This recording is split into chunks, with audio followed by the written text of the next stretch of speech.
આ બધાએ આપણા વિનોદ બુઆજીનું એક નાનકડા આમંત્રણને માન આપીને આપ બધાએ પધાર્યા છો. ડાભી પરિવાર વતી આપનું હાર્દિક હાર્દિક હાર્દિક હાર્દિક અને હાર્દિક સ્વાગત છે. પણ જ્યાં જ્યાં તમને મોજ આવે અહીંયા બધાએ પ્રસાદ લીધા વગર કોઈ જવાનું નથી, એવો અમારા બુઆજીનો આદેશ છે. અને તમને બધાને ખબર છે કે માં ભગવતીએ કોઈને દીકરા આપ્યા છે, કોઈને રોજગાર આપ્યો છે, કોઈને વિદેશ સપનું હતું વિદેશ જવાનું, એમને વિદેશ પણ મોકલ્યા છે. અને આ માં ભગવતી એવી છે, તમે જે માગો એ આપે.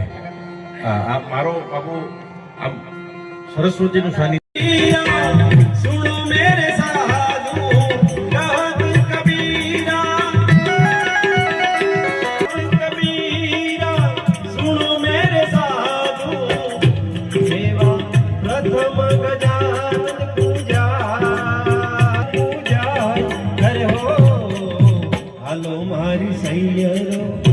તમે મારા ભક્તો ગણેશ વધાવાને જઈએ જઈએ જઈએ ગણેશ વધાવાને જઈએ જઈએ જઈએ ગણેશ.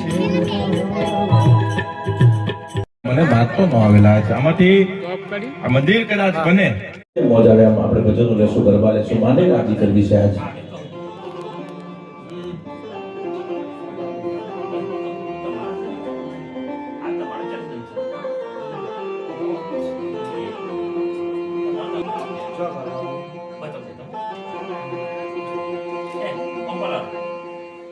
બેન પેલા આવો જ કરવાનું કીધું, પછી હા ત્યાં એના ઉપર કંકુતિ લખો. ઓમ પૂર્વવેદાય પૂજ્યામિ, દક્ષિણે યજુર્વેદાય યજુર્વેદાય પૂજ્યામિ, પશ્ચિમે સામવેદાય સામવેદાય પૂજ્યામિ. એના ભક્તિ લખો.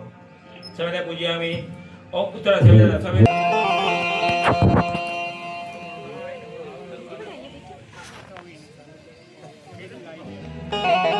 આ મંદિર બનવામાં મારો પણ હક છે ને મારો પણ સિંહ ફાળો છે. અરે તમે તો આવો આવો સાહેબ, તમારી 7 પેઢી પણ કદાચ અહીંયા આવી જાય ને તો તમે વાત કરી હોય કે આ મંદિરમાં અમે પણ ફાળો આપ્યો છે સાહેબ. 7 પેઢી પણ યાદ કરશે કે આ મંદિરમાં અમારા બાપ દાદાઓએ કંઈક દાન આપ્યું છે સાહેબ. એટલે મરું પણ માગું નહીં અપને તન કે ગાજ. એટલે જ્યાં જ્યાં તમને મોજ આવે, આમ તો બેનો શરૂઆત તો બેનો જ કરે, મને વિશ્વાસ છે. કારણ કે ભાઈઓને પૂછવું પડે, બેનો કોઈને ન પૂછવું.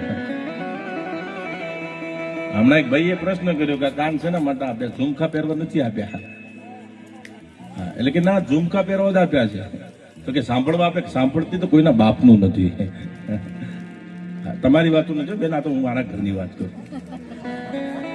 મારે